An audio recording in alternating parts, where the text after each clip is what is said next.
সাহায্য কেন করা হয়? সাহায্য করার উদ্দেশ্য হইল গিয়ে মানুষের মহব্বত, মানুষের দিলের মধ্যে মহব্বত লাগানো, মানুষের জোর মিল মহব্বত পয়দা হওয়া, মানুষের লোকের সম্পর্ক কায়েম হওয়া। এই সাহায্য মানে একরাম, একরাম মানে সাহায্য করা। একরামের উদ্দেশ্য বা একরামের উদ্দেশ্য বা সাহায্য যে করা হয়, সাহায্য করার উদ্দেশ্য হলে মানুষের মানুষের মধ্যে মিল মহব্বত পয়দা হইতো, মানুষে মিলিয়া চলতো, প্রত্যেক মানুষ জোর মিল মহব্বত হইতো। এই জন্যই মানুষের সাহায্য করা, একবার তাতে একরাম করা।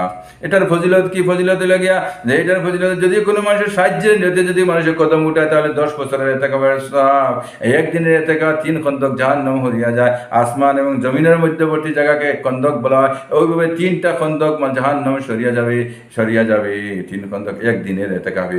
আর 10 বছরের এতেকাবের সওয়াব দান করা হবে যদি কোনো মানুষের সাহায্যের নিয়তে কালে কদম উঠায়। আর সাহায্য যদি করা হয়ে যায়, তাহলে আল্লাহ তাআলা সাহায্য করা হইলে, একটা সাহায্য করলে আল্লাহ তাআলা 73টা তার ফজিলত, আল্লাহ সাহায্য করবেন, 73টা তার লাভ দেবেন। এর বদলা 73টা তার ফজিলত বা লাভ রেখেছেন আল্লাহ তাআলা একটা দুনিয়াতে দিবে, বাকি 72টা আখিরাতের মধ্যে রেখে দিবেন। কত বড় আখিরাত! সেই আখিরাতের মধ্যে মানুষের ফায়দা পাবে, এর বদলা মানুষে কামিয়াব হবে। এই যে লাভ, এত লাভওয়ালা, এই লাভওয়ালা জিনিস একরাম বা সাহায্য, এত লাভ, এত ফজিলত, এত কিছু, সেটা জিন্দেগির মধ্যে আসতে হলে মানুষের কাছে দাওয়াত দিতে হবে। দেখো, মানুষের কাছে দাওয়াত দিতে হবে। যদি কোনো মানুষের সাহায্য করা হয়, তাহলে এত ফজিলত আছে।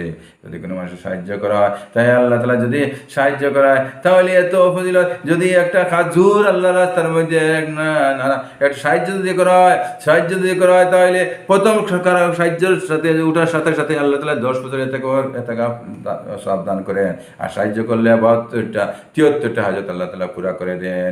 এইভাবে মানুষের দাওয়াত দিতে হবে। আর দাওয়াত, আর নিজের যে সময় দাওয়াত দেওয়া হয়, তখন বলতে হবে সত্য সত্য সত্য কথা আমি দাওয়াত দিতেছি। এইটার মস্ক নিজে করতে হবে। আর এরপরে নিজে এটা আমল করতে হবে। মানুষের সাহায্য নিজে করতে হবে, এইটার আমল নিজে করতে হবে। এরপরে দোয়া করতে হবে, হে আল্লাহ, আমাদেরকে এই একরামি জিন্দেগি, এই সাহায্যওয়ালা জিন্দেগি যেন আমাদের নসিব করেন। আমরা যেন উপরের হাতওয়ালা হয়ে যাই। উপরের হাত যেন বলা হইল ভালো, উনি হইলে সাহায্য করেনেওয়ালা, নিচের হাত ভিক্ষা করেনেওয়ালা। আল্লাহ, আপনি আমাদেরকে সাহায্য করেনেওয়ালা নসিব করে দেন। এইভাবে দোয়া করেন, আল্লাহ আমাদেরকে সাহায্য করেনেওয়ালা বানিয়ে দেন। যত আমরা সাহায্য করব, তত আল্লাহ তাআলা রহমত দিবে, তত বরকত দান করবে। মালের মধ্যে বরকত দিবে, মালের মধ্যে বরকত, শরীরের মধ্যে বরকত, তনের মধ্যে বরকত, হায়াতের মধ্যে বরকত, সব কিছুর মধ্যে বরকত দান করবে। এই জন্য আপনার আমার প্রত্যেকে যেন সাহায্য করেনেওয়ালা বানিয়ে যায়। আল্লাহ আমাদেরকে সাহায্য করেনেওয়ালা বানিয়ে দিই।